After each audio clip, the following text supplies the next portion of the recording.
Y pensar que todo empezó ese 12 de abril. Eran las 6 de la mañana cuando mi madre me levantó a mí y a mi hermano para poder ir a votar por Juntos por el Perú.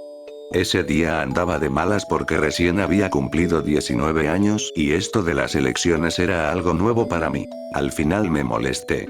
Mi madre siempre hablaba de ir a votar temprano, pero esta vez mi lugar de votación no habría. Decidí tomar desayuno cerca de ahí, pero después de 3 horas aproximadamente, a las 3 p.m., llegaron los materiales de votación. Qué molesto. Después de votar me retiré a casa. Mi casa quedaba a 1 hora de la ciudad de Juliaca. Yo era un humilde joven que vivía en Nicasio, muy lejos de Juliaca. Apenas si podíamos tener algo para una televisión con antena. Ese día mirábamos el canal de Latina. Justamente se acordó que a las 6 de la tarde empezaría el famoso flash electoral. Faltaban solo 5 minutos cuando de repente observo que la maldita Keiko Fujimori otra vez estaba en el primer puesto, pero eso no era todo. Se podía apreciar que Rafael López Aliaga estaba de segundo. No me lo podía creer. ¿Quiénes votarían otra vez por Keiko? Nuestro presidente Pedro Castillo había caído por su Congreso corrupto y eso me daba mucha cólera. Mi madre decía: ese Yuraj Kuchi del Porqui es mala persona, porque ha insultado a la gente del pueblo. Yo era indiferente con el tema. A mí no me importaba si era bueno o malo, si era ratero o virgen. Yo solo quería salir a pasear por el campo tan bonito un día lunes. Fue mi hermano quien, con ímpetu, me dijo: tenemos que hacer algo. A mí no me gusta que esa china de mierda se salga con la suya. Mi hermano quería salir a protestar el día miércoles.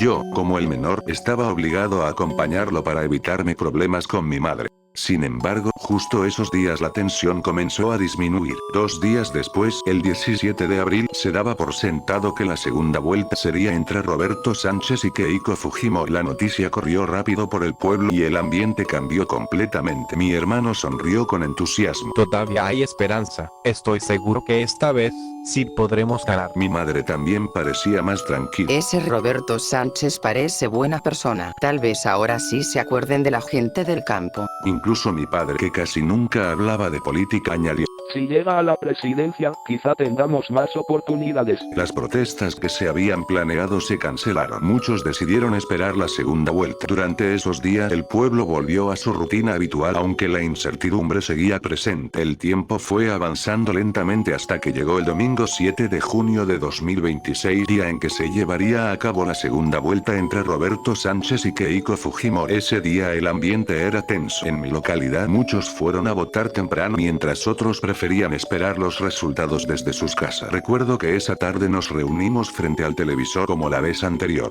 Mi hermano estaba nervioso. Caminaba de un lado a otro mientras miraba la pantalla. Ojalá que esta vez no nos falle, murmuraba. Cuando finalmente salieron los resultados del flash electoral, el silencio invadió la casa. Keiko Fujimori había ganado. Nadie dijo nada durante unos segundos. Mi madre bajó la mirada. Mi padre suspiró con cansancio. Mi hermano golpeó la mesa con fuerza. No puede ser otra vez. No fue entonces cuando comenzaron las protestas. Primero en Juliaca, luego en otras ciudades del sur. La gente salió a las calles indignada, convencida de que algo no estaba bien. Mi hermano decidió unirse a la gran marcha que se organizaría días después. Antes de irse, una noche me llamó y me entregó algo envuelto en una bolsa plástica. Toma, me dijo. Lo abrí lentamente. Era un celular viejo, algo rayado, pero funcional. ¿Y esto? Pregunté. es para ti. Yo ya no lo voy a necesitar. Así podrás estar al tanto de las noticias, hermanito. No le di importancia en ese momento. Solo le agradecí y guardé el celular. Mi hermano y un grupo de vecinos partieron hacia Juliaca para unirse a las protestas. Esa noche fue la más rara de todas. Mi hermano no regresaba y ya era demasiado tarde. En mi mente pensaba que se había quedado con los amigos, pero hubiera deseado que fuera así. No fue hasta dentro de 2 días que nos comunicaron que mi hermano había fallecido en las protestas. La noticia llegó como un golpe seco. Un vecino fue quien tocó la puerta y habló con mi madre en voz baja. Yo solo vi cómo ella se llevaba las manos al rostro y comenzaba a llorar sin decir nada. Ante esto me quedé muy triste y vacío. Sentía como si algo dentro de mí se hubiera apagado. Era muy raro que muchos de los protestantes hubieran sido asesinados. No se hablaba con claridad, solo rumores, vídeos borrosos y audios que circulaban entre la gente del pueblo. Fue entonces cuando recordé el celular que mi hermano me había regalado. Lo encendí y comencé a revisar las noticias. En los canales nacionales decían que las protestas eran violentas, que los manifestantes atacaban a las fuerzas del orden, que eran grupos radicales. Pero los vídeos que encontraba en redes mostraban algo distinto. Gente corriendo, gritos, disparos a lo lejos, personas huyendo. Nada coincidía. En las noticias también había visto que la presidenta Keiko había puesto en emergencia zonas del sur como Huancavelica, Ayacucho, Puno y Cusco, por encontrar a personas que consideraban maoístas y leninistas. Keiko Fujimori alegaba que era por el bien del país, que estas personas estaban haciendo actos considerados terroristas. Poco después, en las noticias, salía que habían atentados con carros explosivos en los distritos de San Juan del Lurigancho, San Juan de Miraflores, San Miguel y Los Olivos. Era muy extraño, como si todo pasara exactamente hoy. Como si todo estuviera ocurriendo demasiado rápido. Esa noche, la presidenta apareció en cadena nacional. La señal se interrumpió de pronto y su rostro apareció en la pantalla. Su expresión era seria, pero había algo en su mirada que me incomodaba. Población, mantengan la calma. Yo me encargaré, como mi querido padre, el ingeniero Alberto Fujimori.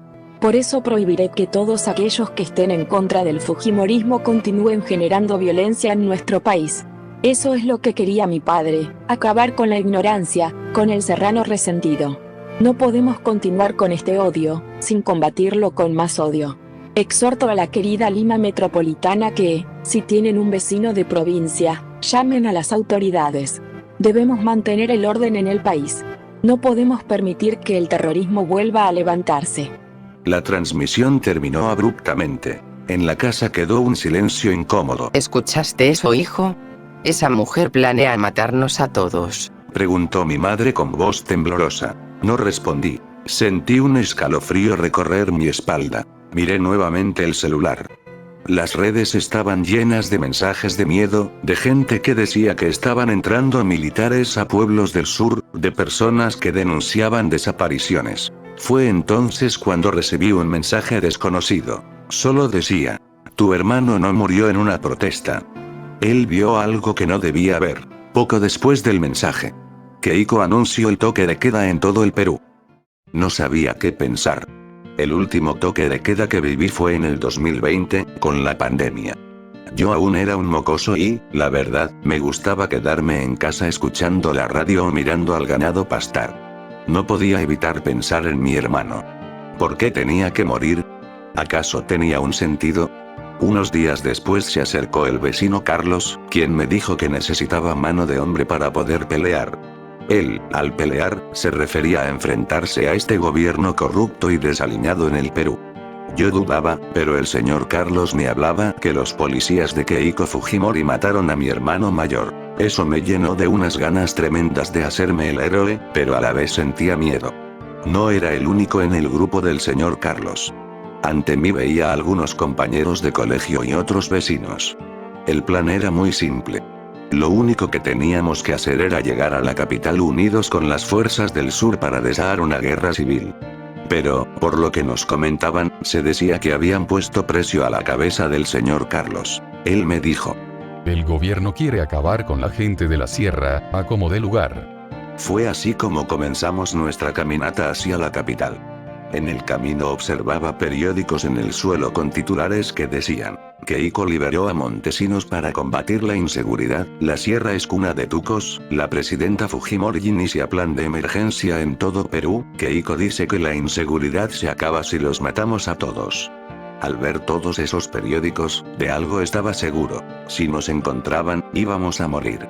Aún falta mucho para llegar a la capital.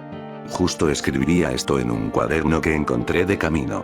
Ahora mismo nos encontramos cerca a Huancavelica, pero tenemos que descansar entre el frío. Encontramos un pequeño lugar para descansar en el distrito de Santa Ana. Me sorprende cómo podemos observar los carros militares a lo lejos todo este tiempo. Es hora de descansar. No comimos mucho. Lo último que comí fue un poco de charqui con cancha. En mitad de la noche me dieron ganas de orinar, así que salí un rato. Todo estaba oscuro. La verdad es que no hay luz en estos centros poblados, pero sé que a nadie le importa. En la oscuridad, tus ojos se acostumbran. A veces hasta sientes que eres un animal de sombra. Como todos estaban dormidos, se escuchaban sus ronquidos. Pero, de la nada, escuché unos ruidos de carros a lo lejos. Carajo, susurré. Si se dan cuenta que estamos aquí, nos arrestarán a todos. Sentí que el corazón me latía muy fuerte. Mierda, ¿qué debería hacer? Hice el menor ruido posible e intenté buscar al señor Carlos, pero no lo encontré. Sentí pánico. Así que decidí hacer lo más egoísta que se me pasó por la cabeza. Abandoné el grupo. Me escondí lejos, en una iglesia abandonada. Subí hasta donde se encontraba la campana y desde ahí observé. Me confundió mucho ver al señor Carlos hablando con esos militares. Tal vez ya nos descubrieron y necesitan negociar, pensé. Así que me acerqué lentamente, un poco confiado. Pero lo que escuché me dejó helado. El señor Carlos decía: Todo va conforme al trato. Así que, por favor, quiero que el pago se me haga una vez llegada a la capital. Pueden usar a esta gente como excusa de que el gobierno está siendo atacado. El militar le contestó: No se preocupe. Usted sabe que tenemos que cumplir. La verdad es que este es un buen plan, usar a esta gente para que el gobierno de Nuestra Señora Fujimori goce de una popularidad muy marcada por el heroísmo contra el terrorismo. Total, siempre la gente se cree todo lo que uno le pone en la televisión o en las redes. Tienes razón, pero no te olvides del trato. Aún nos quedan 4 días para llegar a la capital. Así que les diré que iremos hacia Ate. Es ahí donde sembraré una bomba y ustedes tendrán la excusa perfecta para arrestarnos. Señor Carlos, usted es un perfecto estratega. Ya sabe que la señora Cal estará muy agradecida por su colaboración con nosotros. Bueno, nos despedimos de usted. Tenga buenas noches. Es bueno que descanse, pero recuerde, nuestros guardias siempre lo estarán vigilando. Pierda cuidado, coronel Robert. Al escuchar eso me entró un pánico terrible. Sentí que el aire me faltaba y que las piernas me temblaban. No podía creerlo. Nos estaban usando a todos. Mi hermano había muerto para esto. Sin pensarlo, empecé a correr. Correr y correr. No sabía hacia dónde iba. Solo corría entre la oscuridad, sintiendo el frío cortarme la cara. Mis pasos resonaban en el silencio de la madrugada. Cada ruido me hacía pensar que alguien me seguía. Pero tranquilamente llegué al grupo. Intenté respirar con normalidad para no levantar sospechas y me hice el dormido. Sentía el corazón latiendo tan fuerte que temía que los demás pudieran escucharlo. De pronto, escuché la puerta abriéndose lentamente.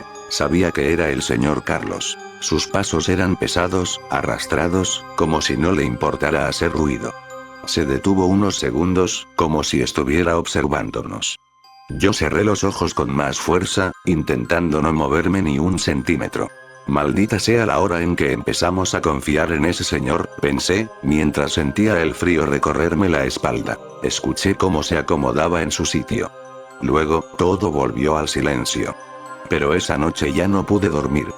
Cada vez que cerraba los ojos, recordaba las palabras que había escuchado. La bomba, la traición, el plan del gobierno y lo peor de todo, la muerte de mi hermano, que ahora parecía no haber servido para nada. Al día siguiente, el señor Carlos nos reunió a todos. Escuchen, muchachos. Tenemos que cambiar de ruta. Iremos hacia Ate. Allá haremos una protesta más fuerte. El gobierno tiene que escucharnos. Yo lo miraba en silencio. Ese era el mismo plan que había escuchado la noche anterior. Algunos de mis compañeros asentían con entusiasmo. Otros se miraban entre sí con dudas, pero nadie decía nada. Pero señor Carlos, ¿no es peligroso ir hacia la capital? Todo cambio requiere sacrificios. No podemos tener miedo ahora. Sentí un nudo en la garganta. Todo estaba planeado y no por el señor Carlos. Todo estaba planeado por la señora K. Nosotros solo éramos piezas en un juego que no entendíamos. Tenía que hacer algo. ¿Pero qué tenía que hacer? Miré a mi alrededor. Vi a mis compañeros, a mis vecinos, a algunos amigos del colegio. Todos confiaban en ese hombre. Todos caminaban sin saber que iban directo a una trampa. Quise hablar, pero algo me detuvo. ¿Y si no me creían? ¿Y si el señor Carlos se daba cuenta de que yo sabía la verdad? Sentí miedo. Mucho miedo. Entonces el señor Carlos volvió a hablar. Partimos en 1 hora. Descansen lo necesario. Nos espera un largo camino. Mientras todos comenzaban a preparar sus cosas, sentí que alguien me observaba. Levanté la mirada lentamente, y vi al señor Carlos mirándome fijamente. No sonreía, solo me miraba.